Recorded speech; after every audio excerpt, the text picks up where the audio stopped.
네, 이번 시간에는 저희 감면 부분 같이 또 이어서 보겠습니다.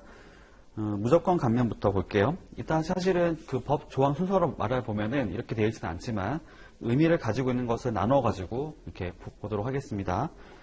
무조건 감면은 저번에 말씀드렸던 대로 이제 그 조건이 없는 거라 보시면 됩니다. 그러니까 수입할 때 일정한 어떤 감면할 수 있는 그 내용만 있다면, 그러니까 사실만 있다면 그거 가지고 이제 별도로 조건부로 하지 않는 거라서 그것만 가지고 감면 적용한다고 보시면 되는데, 다만 한 가지 예외가 있어요.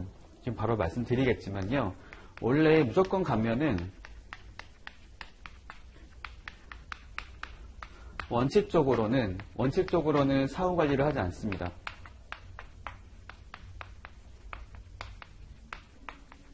왜냐하면 말 그대로 이제 조건이 없기 때문에 뭐 확인할 게 없는 거죠. 뭐를 할 것을 조건으로 해주는 게 아니기 때문인데, 다만 예외적으로 사후 관리를 들어가는 게 있어요.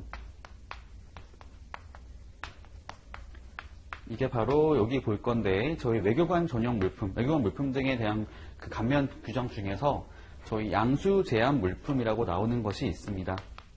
양수할 것을 제한하는 것이 있는데, 양수 제한 물품만 예외적으로 사후 관리를 들어간다라고 이해하시면 될 것 같습니다. 첫 번째, 외교관용 물품 등의 면세가 있는데요. 말 그대로 외교관용이라 하는 것이 기본으로 되어 있고, 그거 말고 외교관이 아닌 경우에도 이제 면세 대상이 들어가는 게 있구나라고 이해하시면 될 것 같습니다. 사실 저희가 감면 대상 같은 경우는 다 출세가 되는 건 아니고 주로 나오는 것들이 있는데요. 일단 요거 같은 경우도 가능성이 있기 때문에 한번 말씀을 드려보겠습니다.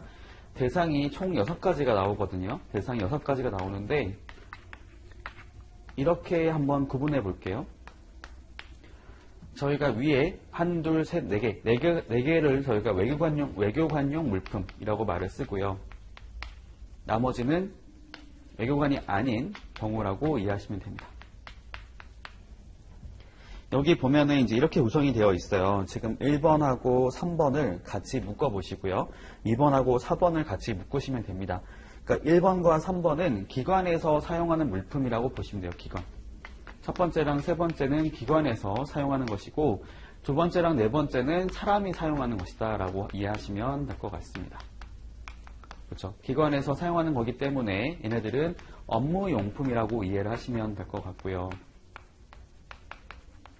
나머지 사람이 쓰는 것들은 이게 업무용품이 아니어도 된다는 거죠. 업무가 아니라 기타 용품들, 뭐 개인적인 용품이라 하더라도 이것도 대상에 들어간다고 보시면 되겠습니다. 볼게요.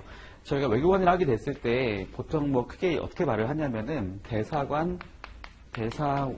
뭐 기관으로 말씀드리면 대사관, 그다음에 영사관, 공사관 이렇게 나오는데, 사실 성격이 유사한 것끼리 묶어보면 대사관이랑 공사관을 같이 묶을 수가 있어요. 대사관이랑 공사관, 그리고 영사관은 조금 다른 역할을 한다고 보시면 되거든요. 뭐 저희가 자세하게 알 필요는 없겠지만 대사관과 공사관은 쉽게 말씀드리면은 국가를 대표해서 어떤 국가를 대표하는 어떤 역할을 한다고 보시면 될 것 같고요. 외교를 한다고 보시면 될 것 같고, 영사관은 해외 거주하고 있는 국민들을 대상으로 해서 한다고 보시면 되거든요. 위에 두 가지는 국가 역할을 한다고 보시면 될 것 같고, 그러니까 우리나라에서 뭔가를 해야 되는 것들을 대사관, 공사관에서 한다고 보시면 될 것 같고요. 그 다음에 여기 나와 있는 영사관은 해외 거주하는 국민들을 대상으로 해서 뭐 예를 들면은 저희가 여권 같은 거 있죠. 비자 발급한다든지 뭐 이런 것들이 될 수가 있겠습니다. 저희가 이거 감면하는 것들은 수입하는 물품에 대해서 말하는 거기 때문에 반대로 우리가 아니라 그 우리나라에 거주하고 있는 해외 대사관, 해외 어떤 공사관, 그다음에 반대로 말하면 우리나라에 거주하고 있는 해외에서 있는 뭐 영사관이라 보시면 되겠죠. 뭐 주한, 뭐 이라크 대사관, 주한, 뭐 미국 영사관 이렇게 이해하시면 될 것 같습니다. 그 기관에서 수입하게 됐을 때도 원칙적으로는 관세를 부과를 해야 되는데, 저희가 그거 있어요. 외교라고 하는 것들은 이제 국가를 대표하는 것이기 때문에 사실상 이제 외교관에 대한 물품을 감면한다는 얘기는 그 외교관에 대한 우대를 한다고 보시면 되는 거겠죠. 그래서 그런 것도 있습니다. 관세를 감면하는 것에 그치는 것이 아니라 다른 부분에서도 처벌을 하지 않는 그런 외교관 우대를 하는 그런 내용이 몇 가지 나오는 것이 있는데, 저희 관세 부분에서는 감면을 해주는, 관세를 면제해주는 것이 있다고 이해하시면 될 것 같습니다. 그래서 보시면 1번하고 3번에 맨 끝에 보면 이제 기관의 업무용품이라고 말을 쓰고 있고요. 여기 보면은 이제 첫 번째로는 외국의 대사관, 공사관, 그 밖에 이에 준하는 기관이라고 말을 쓰고요. 3번 같은 경우는 영사관, 이에 준하는 기관이라고 말을 쓰고 있습니다. 그리고 2번과 4번은 아까 말씀드렸던 대로 이제 특정한 사람이 사용하는 물품을 말을 하고 있는데요. 특이한 게 뭐냐면은 여기 보시면 일단 이 두 가지는 이제 사람이라 그러면은 이제 직원이라고 보시면 되거든요. 직원. 그러니까 외교관이죠. 외교관. 외교관이랑 기본적으로 그들의 가족까지 이렇게 포함해주고 있어요. 가족까지 들어간다는 겁니다.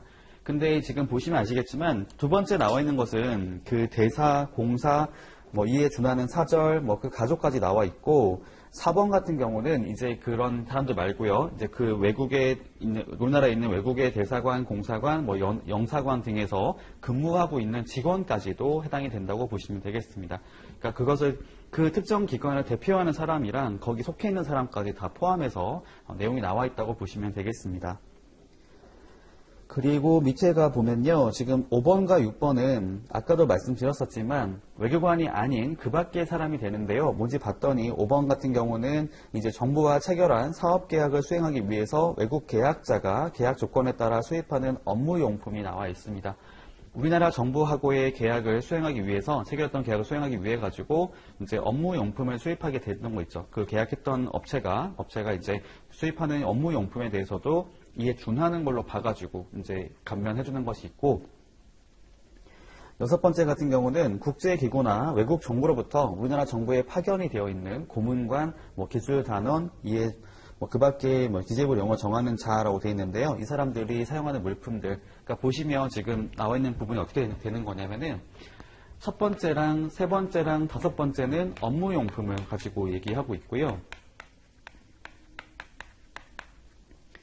그 다음에 여기 보면 두 번째랑 네 번째랑 여섯 번째는 업무용품이 아니라 그냥 사용하는 물품들, 일반의 말은 안 쓰고 있지만 굳이 구분해 본다면 업무용품이 아닌 것까지도 포함이 되어 있는데 여기 두 번째랑 네 번째는 가족까지도 들어간다라는 거였고요. 여기 마지막 같은 경우는 가족은 들어가지 않는다라는 걸로 이해하시면 될 것 같습니다. 그 밑에 내려가 보면 양수 제한 물품에 대해서 얘기하는 것이 있어요. 이제 기재부령으로 정하는 물품이라고 말을 쓰는데요. 이게 어떤 걸 말을 하는 거냐면 밑에 나와 있는데 양수 제한 물품이라고 하는 것이 있습니다. 사실 외교관이 사용하는 물품이라고 하지만 여기 보면 자동차나 선박, 피아노 이런 것들은 이제 개인적인 용도로 사용할 수 있는 부분인 거잖아요. 물론 선박 같은 경우는 좀 그렇긴 한데 자동차를 갖고 생각해 보시면은 그 사람들이 타고 다니는 것이 바로 이제 업무용품이기도 하지만 요거를 이제 국내에서 다른 제3자에게 양도를 하는 일이 발생할 수 있거든요. 그렇죠? 그러지 않을까요? 해외에서 우리나라에 있는 그 외교관이 그걸 사용하고 있긴 하지만 자동차를 다 쓰고 나서는 이걸 팔 수도 있잖아요. 갖고 갈 수도 있지만 보통은 이거를 이제 국내에서 판매를 할 수도 있단 말이죠. 다른 제3자한테 양도할 수 있는데 양도하는 것은 제한을 하도록 하고 있습니다. 그 말은 즉슨 다른 제3자들도 사용할 수 있는 그런 물품이기 때문에 요거에 대해서는 이제 양수를 제한하는 것이 있는데 원래 원칙은 양도를 제한하는 것이거든요. 다른 용도로 사용하지 못하게 양도하면 안 된다고 하는 것이 있는데 외교관에 대해서는 우대를 해주고 있기 때문에 그 사람들한테 직접적으로 제한을 하는 것이 어렵다고 보시면 될 것 같고요. 대신에 국내에서 이를 양수한 사람에게 그 책임을 묻는다고 보시면 되겠습니다. 그래서 양수 제한 물품이 나오고요. 이거에 대해서는 저희가 사후 관리를 들어간다라는 거죠. 그래서 아까 제가 말씀드렸던 이 사후 관리 대상 중에서 지원된데요. 대상 중에 원래 원칙은 무조건 감면은 그 사후 관리로 들어가지 않지만 예외적으로 사후 관리라고 하는 것 중에서도 여기 양수 제한 물품에 대해서만 들어간다고 보시면 되겠습니다.